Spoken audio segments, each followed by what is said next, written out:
કે હું દ્રવિડ દેશમાં જન્મી ફરતી ફરતી અહીં ગુજરાતમાં આવીને તો હું છીણ થઈ ગઈ.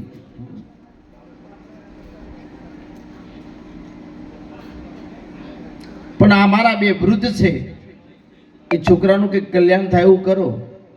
નારદ મુનિ કહેવા લાગ્યા કે આ બે છોકરા કોણ છે? તો કે એકનું નામ જ્ઞાન છે અને એકનું નામ વૈરાગ્ય છે.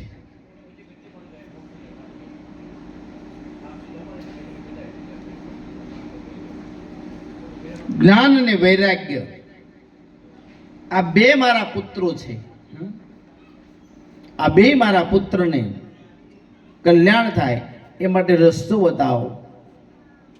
નારદ મુનિએ કહ્યું કે આના માટે તો તમારે વંદરાવનની અંદર જવું જોઈએ.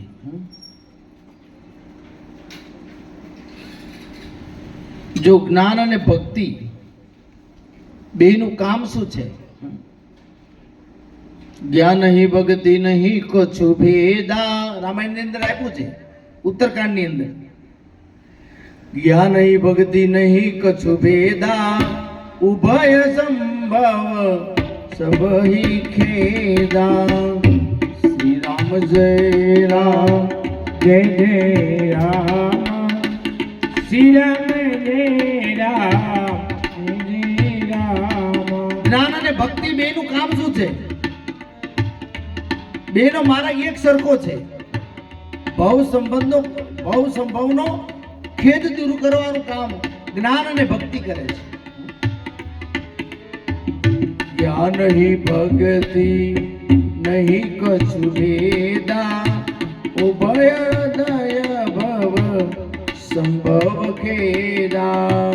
શ્રી રામ જય રામ જય જય રામ, શ્રી રામ જય રામ જય જય રામ. જ્ઞાનનું કામ અને ભક્તિનું કામ બે કેવું છે?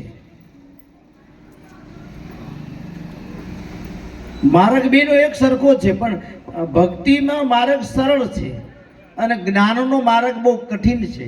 જ્ઞાન કહેવું કઠિન છે, જ્ઞાન સાંભળવું કઠિન છે.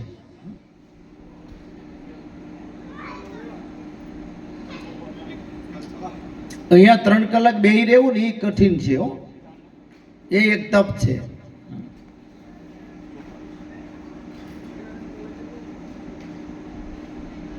આ ભાગવત કથા સુખદેવજી મહારાજને સંભળાવે ને, સુખદેવજી મહારાજ પરીક્ષિતને ભાગવત કથા સંભળાવે, પણ એક જ આસન, જો તમે એક જ આસન ઉપર બેસી અને ભાગવત કથા સાંભળે. આપણે દાદા અહીં બેઠા હોય તો કાલ પાછા બીજે ક્યાંક બેઠા હોય, આપણું ઠેકાણું જ નહીં.